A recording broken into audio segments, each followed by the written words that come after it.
¿Qué tal, amigos? Nuevamente estamos en su podcast Conocimiento Conciencia.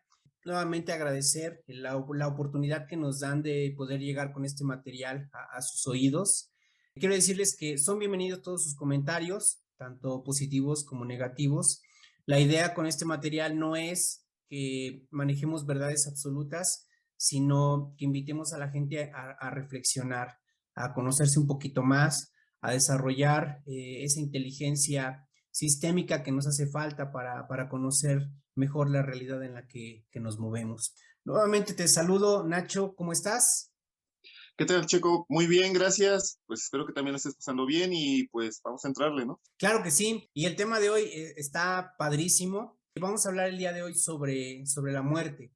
Hablar de este tema es un poco delicado porque normalmente al tocarlo evoca tristeza, evoca cierta soledad, sufrimiento. Sin embargo, desde un punto de vista particular, creo que hablar de la muerte en forma libre, en forma adecuada, en forma temprana, nos prepara para enfrentarla con plenitud, con menos dolor y con menos miedo. Y esa es la intención el día de hoy, hablar de este tema desde el punto de vista de la filosofía para reflexionar y analizar cómo estamos asimilando este proceso en nuestro diario vivir. Y pues venimos con la primera pregunta.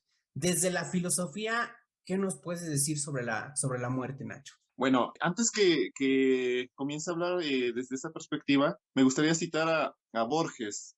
Tiene por ahí una frase que leí en las redes sociales y dice que cuando era niño, él sabía que era inmortal, pero al crecer, pues se da uno cuenta de la finitud de la vida. Entonces, pues creo que de los golpes más fuertes que podemos tener nosotros es el saber que nos vamos a morir, pero muchas veces no nos duele nuestra muerte, nos duele la muerte de los demás. Fernando Sabater en Las Preguntas de la Vida, en el capítulo de La muerte para comenzar, habla de la muerte desde la perspectiva de un niño que una madrugada, una noche, está cavilando, está reflexionando y dentro de toda esa reflexión cae en la cuenta de que él se va a morir algún día, pero lo peor de todo es que va a ir viendo cómo se van a ir muriendo cada uno de sus familiares, conocidos, amigos, novia, esposa, posteriormente. Al darse cuenta de esta finitud, a esa edad, pues lo lleva a tener reflexiones bárbaras, ¿no? Sobre la vida y el aprovechamiento de la misma. Creo que la mayoría de nosotros vivimos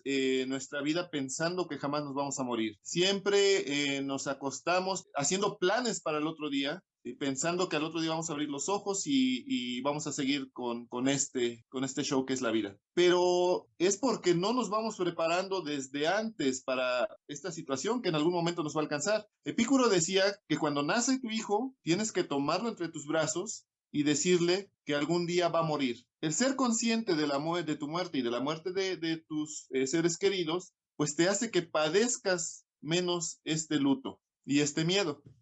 Estaríamos hablando de un despertar, el hablar de manera consciente de la muerte, de todo lo que involucra. Y digo esto porque cuando traigo a colación en conversaciones casuales este tema de la muerte, me han tachado incluso de depresivo, ¿no? Pero ¿por qué hablas de la muerte? Para eso falta mucho. Sin embargo, pienso que el hablar de la muerte no como un proceso incluso negativo, sino como un proceso como parte de la vida. Porque al final de cuentas, tú lo decías, todos vamos a llegar ahí. Personalmente pienso que el dialogar constantemente esta posibilidad que está delante de nosotros, creo que trae más vida al corazón, porque a veces pensamos que esta vida no vale la pena, que la vida, desde el punto de vista religioso, la verdadera vida está en otro punto y le empieza a restar inconscientemente valor a esta vida, ¿no?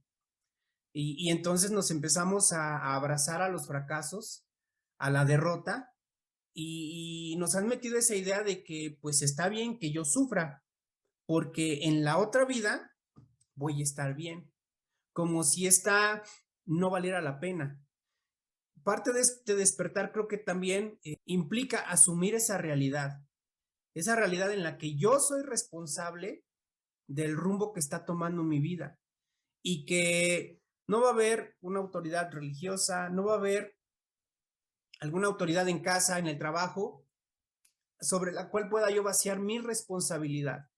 Creo que hablar de la muerte de manera constante, desde el punto de vista vital, nos pone los pies en la tierra para que nosotros verdaderamente tomemos el control de nuestra vida y comencemos a generar valor a cada instante que estamos en esta tierra. Creo que el hacerlo nos hace conectar de una manera genuina, para empezar, con nosotros mismos, conocer nuestro sistema de creencias, valorar lo que tenemos, nos hace conectar con el otro.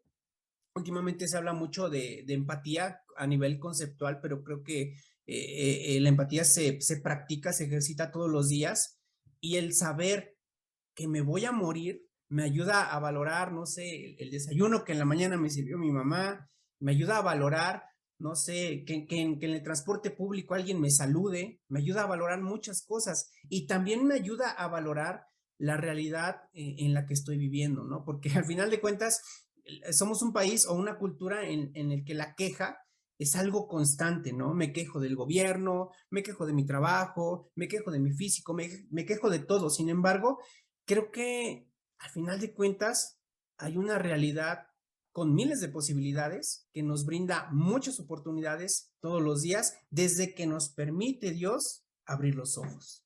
Esta parte de filosofar, de preguntarnos, de cuestionarnos, es un elemento importante que a veces obviamos y sepultamos por todas las actividades de las que nos llenamos para darle sentido a nuestra vida. Desde el punto de vista de la filosofía, ¿qué acercamientos podemos tener con respecto a la muerte? ¿Qué significado tiene la muerte o qué significado debe tener la muerte para mí como ser humano? Hay diferentes interpretaciones sobre esta situación. Quisiera yo acercarme a la que Borges también cita, ¿no? Borges, sin ser filósofo, en su literatura tiene mucho de explicación sobre el tema de la muerte.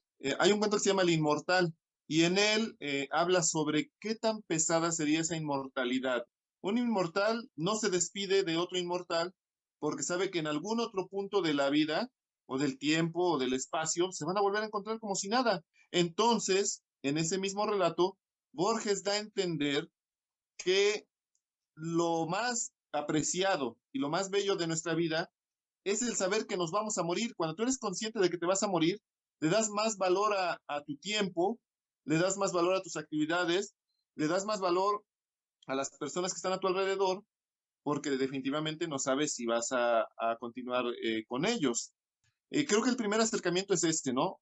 Y el más hermoso, ser consciente de que te vas a morir algún día. Como lo dijiste hace rato, puede ser en este instante o puede ser dentro de 100 años, ¿no? Pero siempre estar consciente de esa finitud. Bien lo apuntas, muchos nos distraemos intentándole dar sentido a la vida, pero a veces con cosas que le quitan el sentido. Nos esforzamos por trabajar todo el día para ganar mucho dinero y tener una casísima, ¿no? El hecho de pensar en una casa futuro, de tener mucho dinero, eso nos distrae un poco de la finitud de la cual no queremos ser conscientes. Y definitivamente pues vives una vida artificial, porque lejos de que estés en las fiestas, en las borracheras, en lo que tú gustes y mandes, pues únicamente estás evadiendo esa realidad de muerte. En vez de llegar a abrazar a tus hijos, abrazar a tu esposa, abrazar a tu novia, abrazar a tus amigos, regalarles tiempo a ellos, por ejemplo, pues lo que haces es buscar ese consuelo en lo artificial. Y dentro de las concepciones de muerte, por ejemplo, Sócrates tiene un capítulo muy importante en su vida cuando le están dando la cicuta porque lo condenan a muerte. Y él, consciente de que es mejor padecer una injusticia que cometerla, acepta su destino y se toma el veneno, ¿vale? Porque es consciente de que va a morir y prefiere obedecer la ley que violentarla, ¿no? Y dentro de esa aceptación del cumplimiento de la ley está también la aceptación de la finitud de su vida. Sartre también podría sonar un poquito fatalista, pero él dice que la vida no tiene sentido y que el hombre tiene tres opciones únicamente para salirse de este absurdo de la vida. Son el suicidio en tres variantes. El suicidio religioso, Él dice que entregándote a una religión y dejando que otra persona decida por tu vida, por tu destino, es una manera también de suicidio porque dejas tu voluntad desde el punto de vista de Sartre, ¿ok? El segundo es el suicidio político, si no mal recuerdo, donde es parecido al religioso. Tú entregas tu vida a un partido político, a seguir a un político sin, también lo mismo, sin la voluntad, sin tu independencia. ¿Por qué? Porque de esa manera dejas tu vida, dejas tu destino en manos de un tercero. Y finalmente, otro suicidio que es la aceptación de la vida, aceptar que la vida es absurda y que a pesar de que es absurda, tenemos que aprender a vivirla. En esto ya se convierte en un filósofo vitalista, porque al final de cuentas, si tú te enfrentas a la vida, como también lo mencionaste hace rato, tal como es, pues es más fácil que le encuentres un sentido a esta. Efectivamente, bueno, aquí me gustaría recuperar lo que decías al principio sobre la visión de los griegos con respecto a la muerte. Podría parecer incluso un tanto absurdo, ¿no? Porque al final de cuentas todos nos aferramos por los medios que sea, incluso a veces sacrificando la calidad de vida que podamos tener por permanecer en esta realidad. Sin embargo, me encanta esa visión que tenían los griegos sobre el trascender, el legado, el poder generar algo en este mundo que te permita seguir vivo por una eternidad. Y en el caso de los filósofos griegos, eso es lo que hicieron. Ahora, el despertar a este tema de la muerte, el asumir que es una realidad latente en todo momento en nuestras vidas, es algo, por lo que acabas de decir, que a mí me llama la atención porque no te lleva a generar un estado de depresión, de que, ay, me voy a morir. Al contrario, la última visión que tú compartiste es, sí, sé que tengo un cuerpo finito, sé que en algún momento ya no voy a estar acá. Por lo mismo, eso me va a ayudar a disfrutar desde las cosas más pequeñas hasta las cosas más importantes que la vida me presente. El filosofar sobre la muerte, pues me lleva a preguntar de cosas básicas, ¿no? Como, ¿verdaderamente me amo? No, pues que sí, esa es la respuesta que todos lanzan, ¿no? No, pues sí me amo. ¿Te amas? Entonces quiero entender que estás cuidando tu cuerpo, que no le estás haciendo daño con cosas que van a mermar la calidad de vida de tu cuerpo. Quiero entender que cuidas tu mente, que la estás desarrollando en ambientes sanos. Quiero entender que estás cuidando tu vida espiritual. Entonces, cuando te confrontas con todo esto, te das cuenta que miras hacia atrás y dices, no, o sea, yo digo que me amo, pero mi realidad no me lo dice. Y el asumir que nos vamos a morir en algún día nos confronta con este tipo de creencias limitantes en las que nos hemos desarrollado. El entender que nos vamos a morir nos lleva a aceptar que lo que hemos buscado controlar durante toda nuestra vida es incontrolable, que es controlar nuestra realidad, que es controlar a las otras personas, que es nuestro coraje constante frente a la vida y nuestro reclamo eterno contra Dios, ¿no? ¿Por qué la gente no es así? ¿Por qué la gente no me valora? ¿Por qué la vida no me retribuye como me lo merezco? Eso no está en nuestro control. Lo único que está en nuestro control es nuestra mente, es nuestro espíritu y es nuestro cuerpo. Y curiosamente, es lo que menos tenemos la capacidad de controlar. El asumir que nos vamos a morir es entender que ante una pérdida tendremos que ser procesados por un duelo que a veces se evade, se niega, porque duele. El sentir la ausencia de alguien querido es algo muy, muy fuerte. Y por eso es tan fácil que te sientas tan vulnerable en esos momentos y es tan fácil que puedas caer en adicciones porque no sabes cómo lidiar con eso. Sin embargo, si tú te vas preparando de una manera constante, sabes que va a llegar ese momento y sabes que tienes que incorporar herramientas que te van a hacer falta en ese momento porque tienes que ser procesado por ese duelo. El asumir esta realidad creo que es lo que le va dando sentido a la vida. Entender que lo único que podemos controlar son las decisiones que tomamos a cada instante. ¿Qué puedes decir sobre esto? Las decisiones, ¿cómo figuran o cómo se integran en esta parte de entender la muerte? Bueno, creo que, si te voy captando bien, Al inicio hablaste de esta cuestión de poner o darle sentido a nuestra vida a partir, por ejemplo, del amor. Nosotros tenemos una cultura y más los de dependencia, ¿no?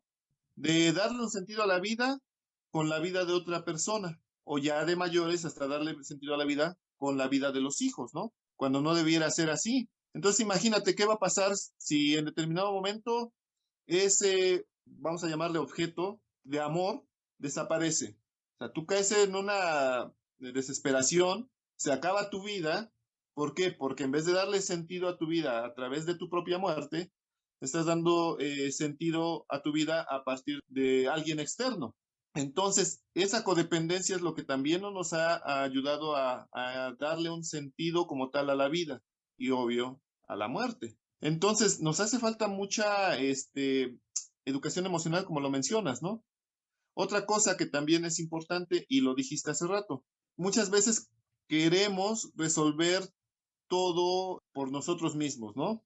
Para los filósofos, aunque sean muy filósofos y algunos ateos, siempre han pensado que existe una especie de divinidad, de genio superior que comanda sobre este mundo, ¿no? Entonces, todos tenemos esa necesidad de buscar dentro de la fe esa ayuda que nos lleve a soportar todos esos dolores, todas esas pérdidas que vamos pasando. Entonces eso es muy importante porque es inherente al hombre. Por más ateo que se sienta alguno, por más poco creyente de la intervención divina, en algún momento cae arrodillado cuando dice, ya no puedo más. Claro, y no es fortuito que, por ejemplo, Freud hable de este sentimiento colectivo de la orfandad. Ya hablando en terrenos de teología, Watchmani dice que en esa parte espiritual, en una sección está la parte de la comunión, que es la capacidad que tú tienes para conectarte con Dios. Platón lo llamaba inteligencia suprema, y de ahí podemos derivar muchos nombres. Creo y sé y conozco que hay un Dios que busca prepararnos y equiparnos en esta vida. Ahora, en la negación buscamos rechazar este proceso que todos debemos vivir, desarrollando una falsa sensación de control. Mi mamá, mi papá, mi hijo, mi. Entonces, cuando esas personas nos llegan a faltar, es desprendernos o sentirnos mutilados en nuestro ser. Y me encanta la percepción que, por ejemplo, tiene la Biblia sobre los hijos. La Biblia, desde el principio hasta el final, te dice que los hijos no son tuyos, que Dios te permite el privilegio de poder criar a un hijo suyo. Y cuando vives sobre esta plataforma de desapego, entonces verdaderamente eres consciente de que eres responsable de equipar a una persona, de enseñar a una persona, de desarrollar a una persona para la vida. No simplemente suplir todas las necesidades para que tú te sientas bien.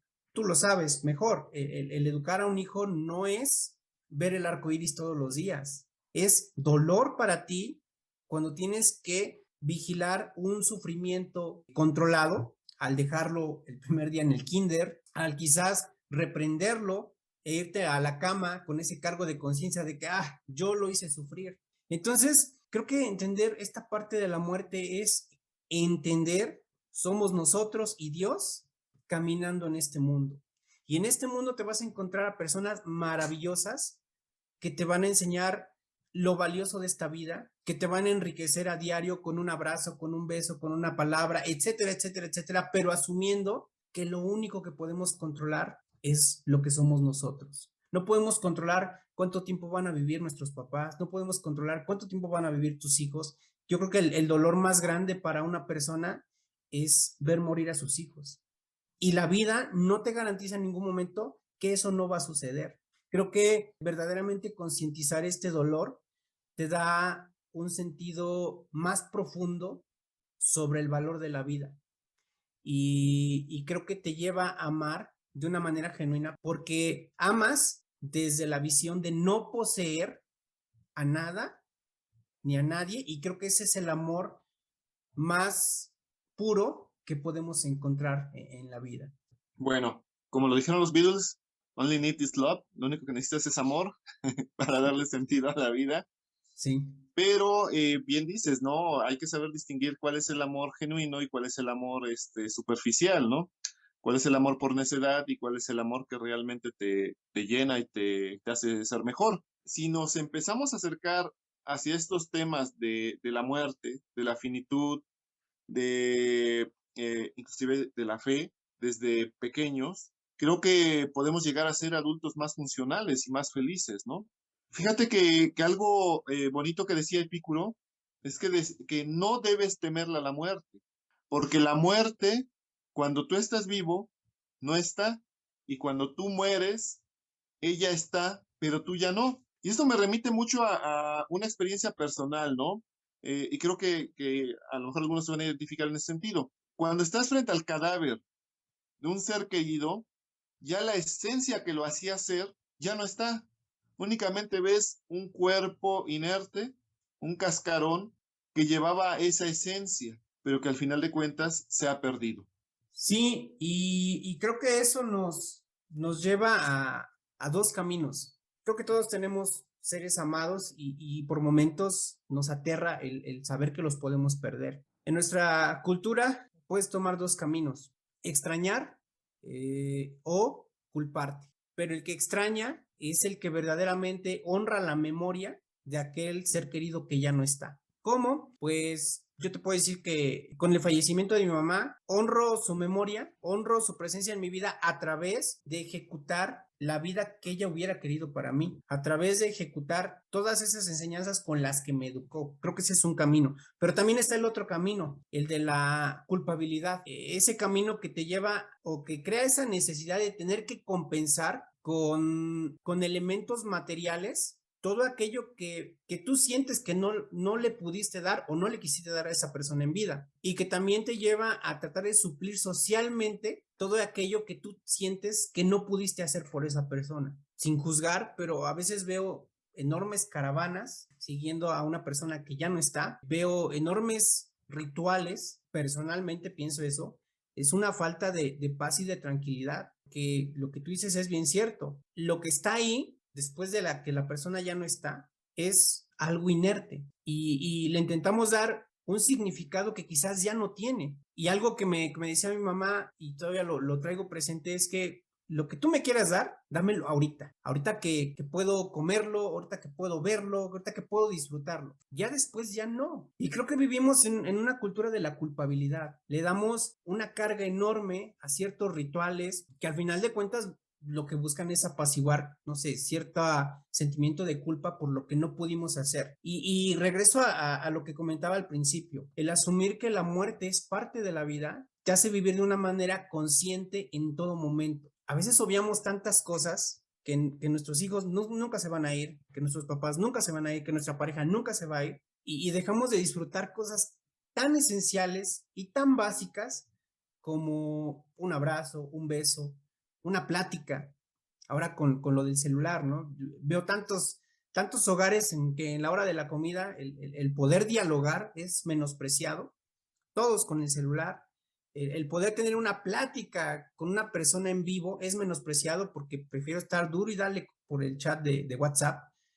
Entonces, creo que esta parte de asumir a la muerte desde entender que no poseo nada, que no puedo controlarlo y que lo que me queda o que mi compromiso genuino con la vida es poder ser feliz y disfrutar de lo que tengo hoy y en este momento.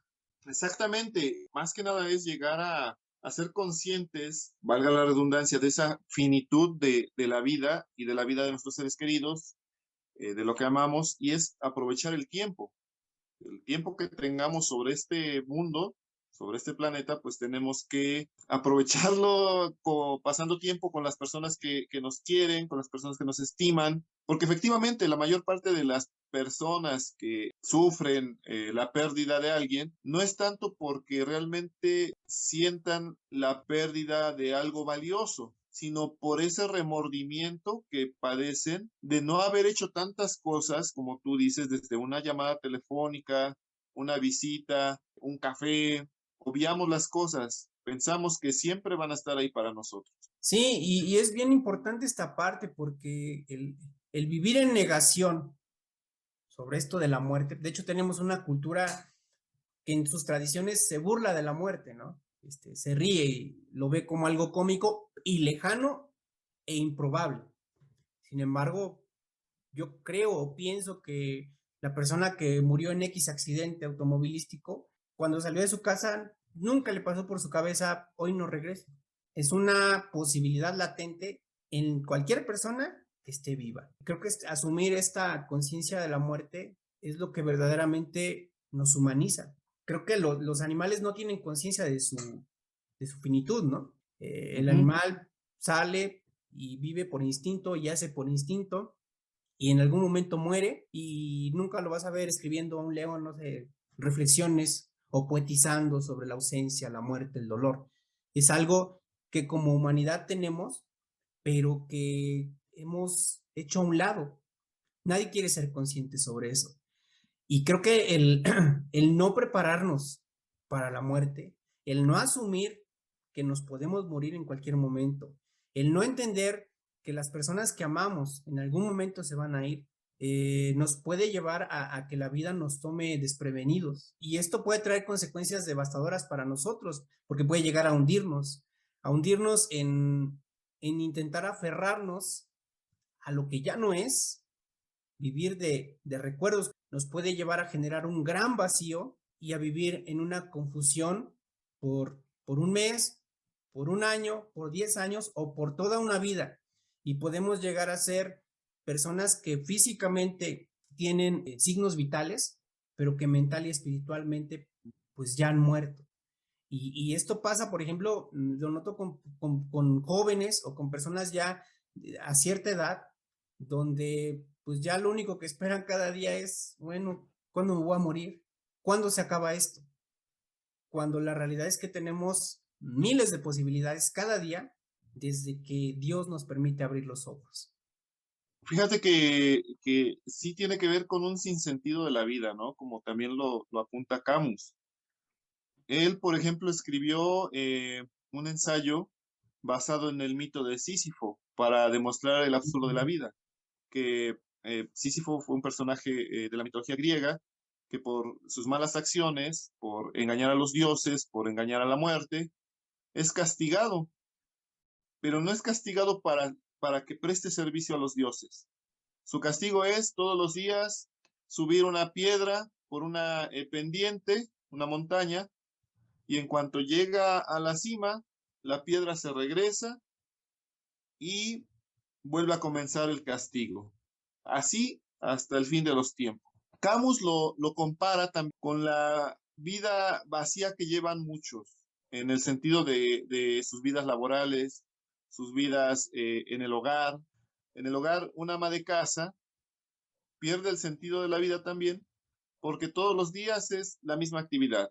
Lavar trastes, barrer la casa, acomodar la cama, y todos los días viene repitiéndose esa misma actividad, como con Sísifo. Los chicos que van a la escuela, se levantan temprano, se desayunan, se bañan, se ponen el uniforme y a la escuela. Regresan a casa, hacen tareas, aprovechan a veces el tiempo libre, a veces no, y al siguiente día la misma cuestión repetitiva.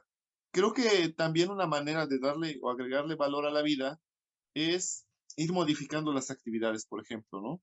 Bien dices, hay gente que ya está muerta en vida, ya está zombificada, y mucha de esta culpa en la actualidad lo tienen los celulares y las redes sociales.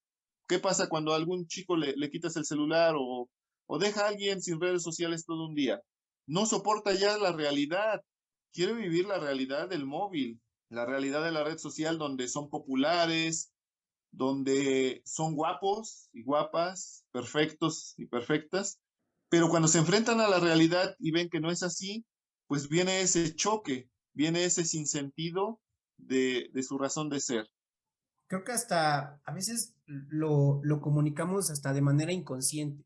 Es habitual escuchar que hay gente que dice, pues es que a mí no me gustan los lunes, es que a mí no me gustan los martes, por X o Y razón. Pero es asumir que una parte de tu vida no te gusta. no te gusta, ¿no? Y si lo multiplicas todos los lunes por un mes, por un año, por 10 años, por toda tu vida, vas a descubrir que X años de tu vida no te gustaron. Cuando la palabra en sí ya debe ser motivante. A veces, insisto, a veces lo toman como un discurso depresivo el decir que te puedes morir, se puede morir X o Y. Bueno, no pienses en eso, no seas fatalista. No, al contrario, porque quiero encontrar sentidos, asumo que nada me pertenece, que no tengo el control de la realidad, que en algún momento me puedo ir de este mundo y por lo mismo creo que es la mayor motivación que puedo tener para poder disfrutar de esta vida. Para ir terminando, el arte, ¿cómo asume esta visión de la muerte? El Eh, artista, ¿qué perspectiva tiene sobre la muerte y cómo lo puede llegar a proyectar en su obra? bueno, cabe mencionar que la mayor parte de los artistas están en ese enfrentamiento o confrontamiento con la vida, pues la vida real. Y en ese enfrentamiento también lo llevan con la muerte. La pulsión de muerte en los artistas es muy, muy, muy fuerte, ¿eh? En los verdaderos artistas. Y precisamente el arte es una especie de catarsis, de liberación. La mayor parte de los artistas utilizan el arte como una catarsis, como una autoliberación de sus pulsiones de muerte, porque también tiene que ver con esta cuestión psicológica. No es que todos los artistas sean depresivos, sino que simplemente ven la realidad de otra manera y la reinterpretan y se liberan al hacer una obra. Los verdaderos artistas, ¿no? Porque hay artistas comerciales que pueden hacer 100 copias de un cuadro únicamente para vender y 100 copias que carecen de esa esencia, de esa parte del alma del artista y que pues no tiene otro sentido más que el obtener dinero. Los verdaderos artistas sí, en su obra se ve plasmada toda esta cuestión de su acercamiento a la muerte y muchas veces de su acercamiento hasta en el suicidio. Tenemos, por ejemplo, ahí el Nocturno a Rosario, este texto que vimos en literatura, donde Manuel Acuña está dando voz a su voz poética y prácticamente se despide de la amada porque no la pudo alcanzar y al final muere, se suicida en la realidad. Todo arte, si, sin miedo a equivocarme, también va ligado hacia esa pulsión de muerte. Compras tiempo extra al pintar, al escribir. No me acuerdo quién decía que las únicas personas que no sienten son los psicópatas o los muertos. De ahí en fuera, todos tenemos la capacidad de sentir. Y me gustaría ir cerrando este capítulo con esta reflexión. Al final de cuentas, lo único que podemos controlar son nuestras decisiones. La decisión de tener una perspectiva vivificante sobre nuestra realidad o totalmente deprimente y negativa. La vida no es un paseo por el jardín, evidentemente es caótica, es agresiva, es contrastante, incomprensible, pero ya el tener la posibilidad todos los días de abrir los ojos, de poder disfrutar un rico desayuno, de poder mirar el sol, de poder orar a Dios, de poder caminar, de poder saludar, de poder platicar, creo que eso es lo que esas cositas pequeñas son las que verdaderamente le dan sentido a la vida. Así que la invitación con este material es que tomes el control de lo que verdaderamente puedes y que te prepares porque la muerte es parte de la vida y el asumirla, el reconocerla, el conocerla, verdaderamente nos va a ayudar a dar un sentido más amplio de cada día que estemos en esta realidad. Bueno, pues eso es todo por este capítulo. Nos vemos hasta la próxima. Si este material te agradó, regálanos un like y ayúdanos a compartir. De verdad, muchas gracias porque nos han permitido llegar hasta sus oídos y hay un esfuerzo constante por preparar un tema de mayor calidad, un tema que genere mayor sentido para ti. Hasta la próxima.